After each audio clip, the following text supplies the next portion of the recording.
Welcome to Choice Classic Radio. Like us on Facebook, subscribe to us on YouTube, and help keep this show alive by donating at choiceclassicradio.com. For more of your favorite old-time radio shows, join us on our companion podcast, Choice Classic Radio Detectives, where we bring to you tales from the greatest detective shows the golden age of radio had to offer. And now, with 526 episodes broadcast from 1941 to 1952, we bring to you The Inner Sanctum Mystery.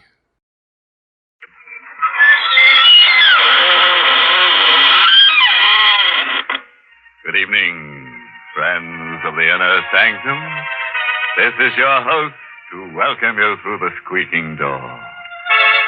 Say, do you ever find that you can't get a certain face out of your mind? Until you do, go out of your mind. Like me and a guy named Joe, for instance. I ran into Joe accidentally the other day over at the city morgue. And Joe's been haunting me ever since. I can't get over the smug way he deadpanned me and then gave me the old cold shoulder routine. I don't want to cry, baby, but I dug down plenty time and again to keep Joe from going under. But no gratitude at all from Joe. Mister, I'm finished with Joe for keeps.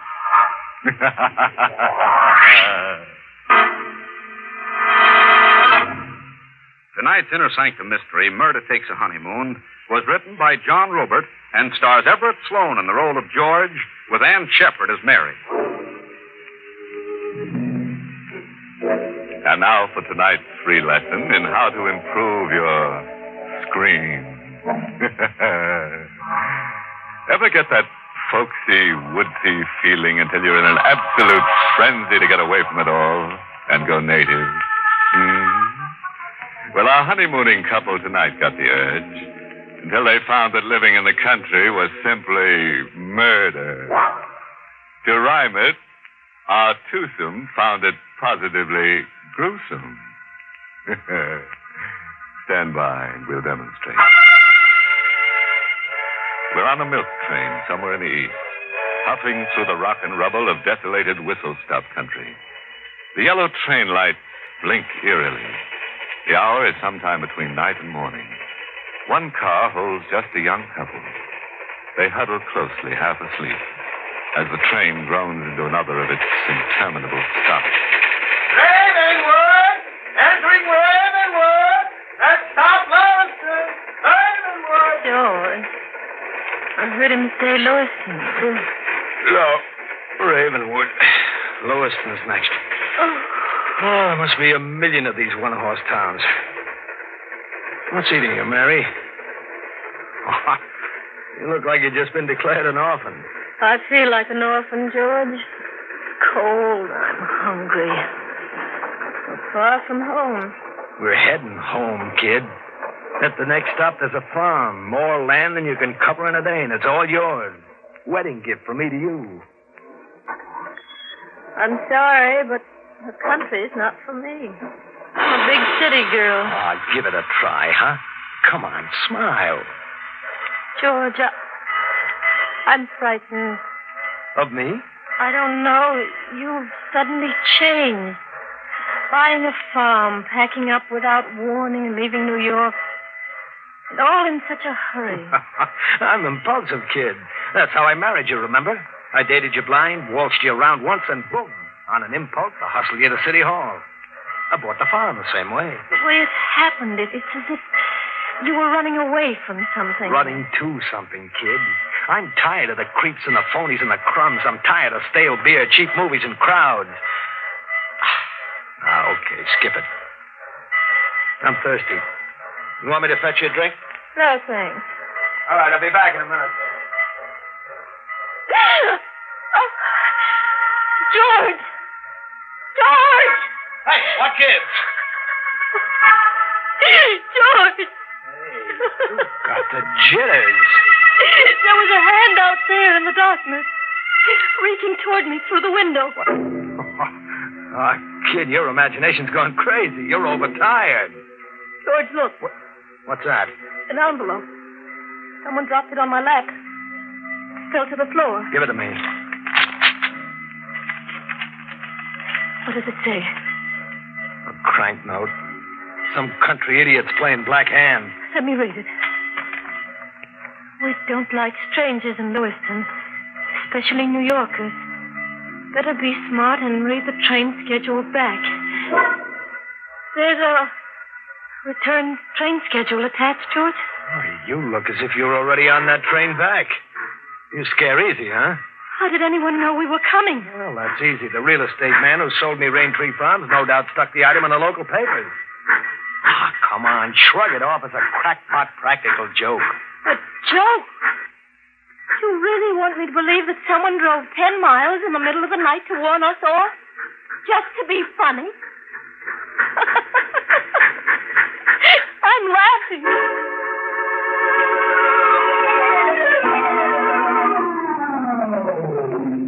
Lewiston! Lewiston! Come on, Mary. Grab that other suitcase. Come on, step on it, kid. Watch your step. All right. Easy does it. There we are. It's so deserted, George. Yeah, everybody's asleep. Well, what'll we do? Come on, we'll camp under that station shed. It's 9 miles out to Rain Tree Farms, and we'll need somebody to drive us there. I may do that. Oh, Drive you out.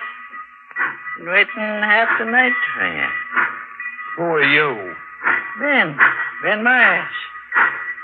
Lizzie's parked to the side of the church. You said you've been waiting for me? I did. I'm your neighbor. My shack's just around the bend from Rain Tree Farms. Thought you and the lady'd be glad not to spend the night in the weather. Ah, we're glad, all right, but how did you know we were coming? I read in the papers you bought the old place. But why tonight? Why not last night or tomorrow? How did you know I was coming tonight? I've been waiting last night. If you didn't come tonight, I'd watch for you tomorrow. The time ain't worth a leaking bucket. You coming? Yeah, sure. Come on, Mary. Here's the Lizzie, son. Wait to light my pipe and we'll be going. Bring your face to the light, son. I've seen you before, ain't I? I don't think so. You never been around Rain Tree Farms? No, I've never seen the place. Funny, you should buy it then.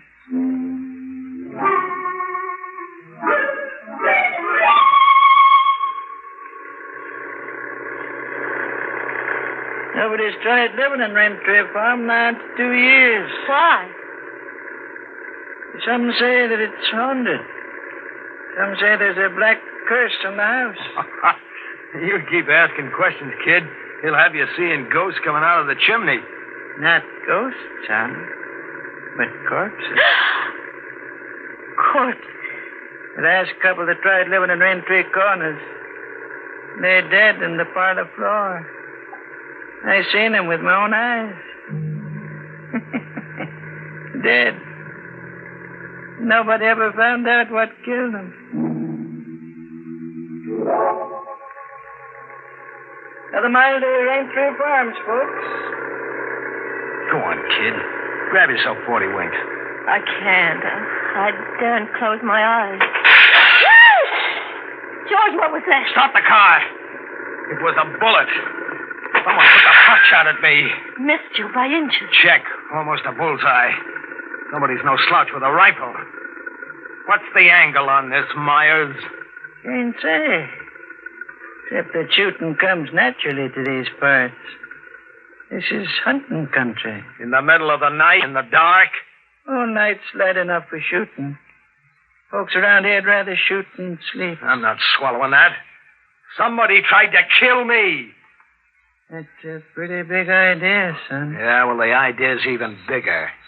I figured maybe someone waited along that road in ambush and you fingered me. Maybe that's why you waited around all hours at the depot. You were to drive me to my murder.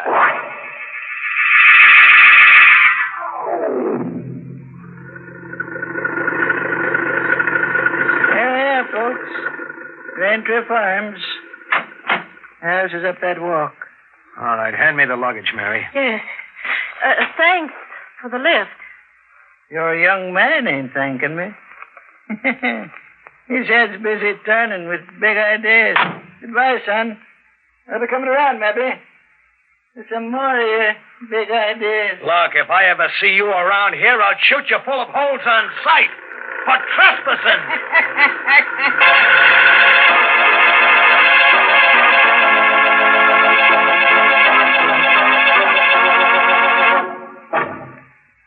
George, Yeah? about that shot on the road coming here, why would anyone want to murder you? You're a stranger.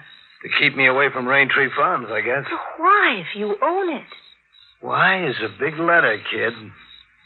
George, you're concealing something. Who are you? George Stretch, your husband. A stranger to me until 10 days ago. Who are you, really? Oh, look, kid, you're letting some local crackpot give you the willies. Mary, a guy said something about for better or for worse just before I slipped a ring on your finger. Was it all a lot of idle talk? No, George. I meant it deep down. I'm sorry. That's more like it. What do you say we forget the spook stuff and hit the sack, huh? Coming? Mm-hmm. Boy, this joint sure needs a loving touch. And a coat of paint. Now to find the key. Wrong key. The real estate office mailed me 5 different keys. George, Now what? somebody's inside. I see a moving light. Yeah. And footsteps coming to the door. What are you after, mister? Well, I was trying to get in. What's the shotgun for? Protection? You need it, yeah. I've seen you somewhere before, haven't I? No, you haven't. I've never been somewhere. Who are you? I'm George Stretch. This is my wife. We're the new owners. Who are you? Parker. Willis Parker. I mean, what are you doing here? Squatting? You broke in. No. I moved in. Just like that? Uh-huh. Abandoned place. Loaded down with county tax warrants. I bought a tax warrant and I'm in. I don't get it. Squatter's right. Go see a lawyer. You mean you won't get out? That's right. On what ground? Look, fella. Right now I've got possession of the premises. That's a big chunk of the law around here. I'm not going to stand out here in the dark arguing it out with you. Now beat it, fella. And take your valises and the dame. You're trespassing. This is a trick to turn me back. Throw arguing with you. Start moving. The next one goes right in your breadbasket, fella. And keep going. Mary, Yes, George. head for the deep shadows and then drop to your knees and flatten out quick. I'm sick and tired of being shot at. George, put that gun away. Down, I said. I'm not heading back with my tail between my legs. Bullseye for me.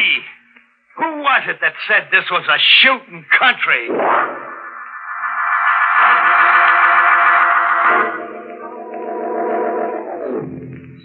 He's dead. Oh, gee, I just meant to nick him. You killed him in cold blood. In self-defense, he was planning to tail us down the road and blow us to Kingdom Come. George, you're making that up. Just as an afterthought. Am I, kid?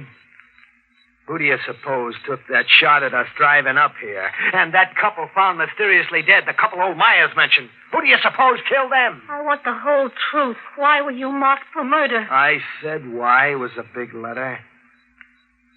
You gotta ditch Parker somewhere. Ditch him. Hide him to protect ourselves, then forget that it ever happened and go about our business. You're not going to the police? No, I'm going about my business, I said. George, what are you afraid of? You got me confused with the answer, man. I've got to know or I'll lose my mind. Both Ben Myers and Parker thought they recognized you. You have been here before. Never, I swear, never. They had me confused with somebody else. I'll play along my way for a while. My way is the only way, Mary. Any other way is no good. I'll get that kerosene lamp and follow along. I'm giving Parker's squatters rights to the first big ditch I find.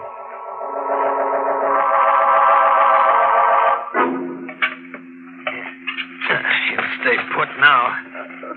Oh, come on, kid. Dry your eyes. You gotta take the breaks as they come and play along, for better or for worse. For better or worse. Murder and burial. How far can we get together now? As far as the house, anyhow. That's as far as I want to get. And I don't care how stiff the price is. You get it, Mary? I don't care.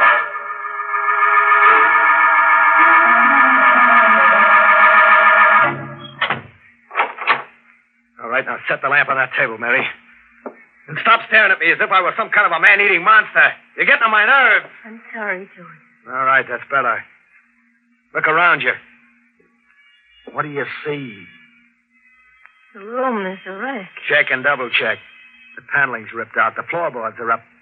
Someone started taking the fireplace apart brick by brick. My property buy doesn't look so good, huh? George. What? What does it mean? Vandals always have a field day with an abandoned property. No, it means something else. Check, kid. Parker holed up here looking for something. And you're looking for something, too. You're catching on, kid. That's why we're in this forsaken country. That's why you were marked for murder. What are you looking for, George? A couple of things. One of them's a stiff. A fresh-faced kid who called himself Johnny Morrow came out here about 2 years ago. He was never seen again. Alive. And you know why, Mary? Why? Because he's still here. My kid brother never left this house. Alive or dead. Whoever bricked up this fireplace bricked it up to keep. George, if you find your brother, what then? Then I go right for item number 2. The jackpot. The jackpot? Do-re-mi, cash. Money piled as high as the Empire State. We parlay the corpse into a fortune. There. That does it. The hole's big enough to drive a truck through. Bring that lamp over. Closer. Closer, you dummy. Yes, George. See what I see? Walled in as if he was part of the building layout. Meet your brother-in-law, Mary. All right. Help me drag him out. Yes, George. Set him down over here. When he was a kid, he always came running to me when he got into a jam. There was a year's difference, but we were lookalikes. That's why the old man and Parker thought they'd seen you before. Check. They'd seen Johnny. Who killed your brother? His partner, a hoodlum named Wiley. Johnny and Wiley had pulled a payroll stick-up, a $50,000 job. Wiley tried to double-cross Johnny. Johnny holed up here with the payroll money. Wiley trailed Johnny out here, tortured him for weeks, and then killed him. Why? Why did Wiley torture Johnny? To find out where Johnny had stashed the money. But Johnny never told him. Johnny knew his goose was cooked anyway. How did you find out these things? Johnny smuggled a letter out addressed to me through old Ben Myers. The letter said nothing, but said a lot. Small talk, everyday brother stuff. Wrapped around 2 key words. The words were, search me. As kids, we used to play treasure hunt with maps we made up and sewed in the lining of our clothes. $1 gets you 1,000 that Johnny has a map sewn in his clothes. Now you don't have to ask why anymore, kid. But what? Who was Parker, the man we found here? A crook who hung around with Wiley. And all the time that's elapsed, why didn't you come here sooner? I was busy looking for Wiley for 2 years, across the country and back again, in South America, Mexico. Wiley was always one jump ahead of me. I caught up with him a month ago in Tampico. You caught up with him? Well, what did you do? I gave him a dose of what he gave Johnny. And then I killed him.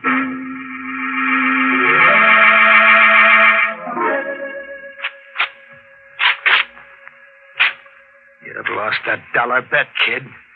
Same trick we had as kids. Yeah, a map inside his coat lining. You can read it. Sure, like the ABC. The dough is buried in a can 5 steps from the back door to the barn.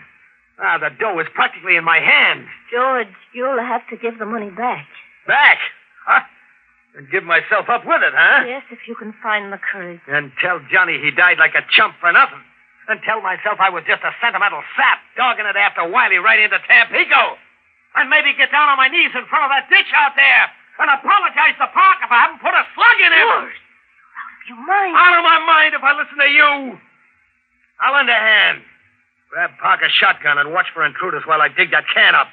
And then I'll bury Johnny right on the same spot. Yeah, I'll bury Johnny right where he stashed those 50 G's for his big brother to come and get.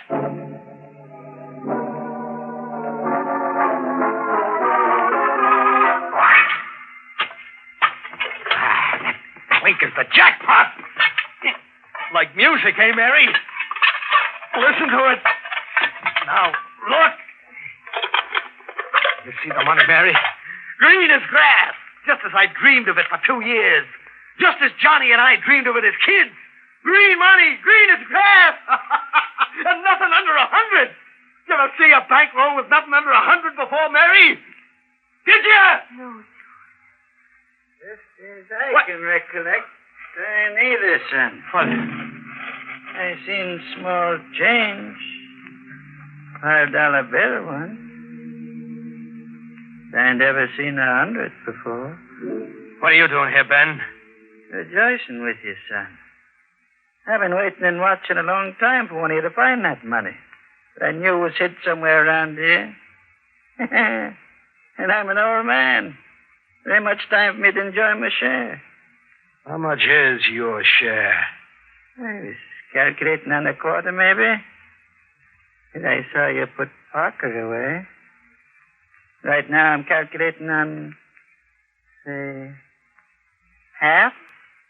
What are you calculating on doing with half? I don't know, for sure. Treat myself to something good. Maybe buy myself some more land. What do you say, son? You made yourself a deal, Pop. I'm going to give you all the land you need. You're aiming to kill me. George, no. I got to, Mary.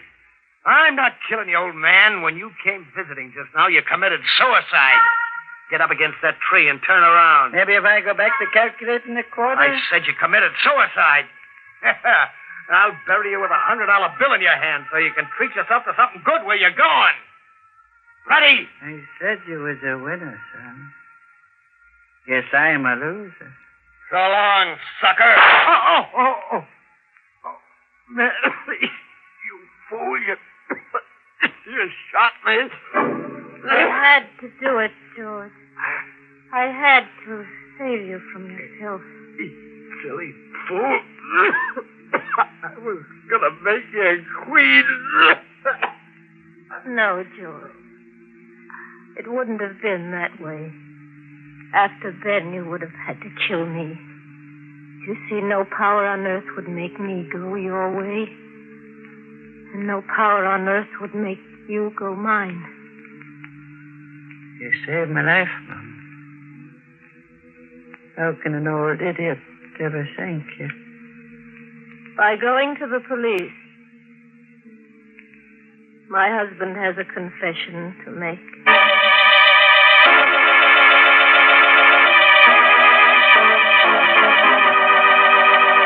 Oh, poor Mary. It got so she couldn't see the trees for the bodies.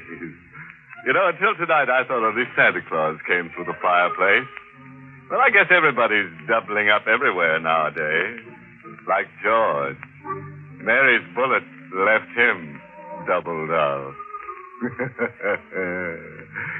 Still, that was a good choice of location. The fireplace for a corpse. Sort of, how to keep from growing cold.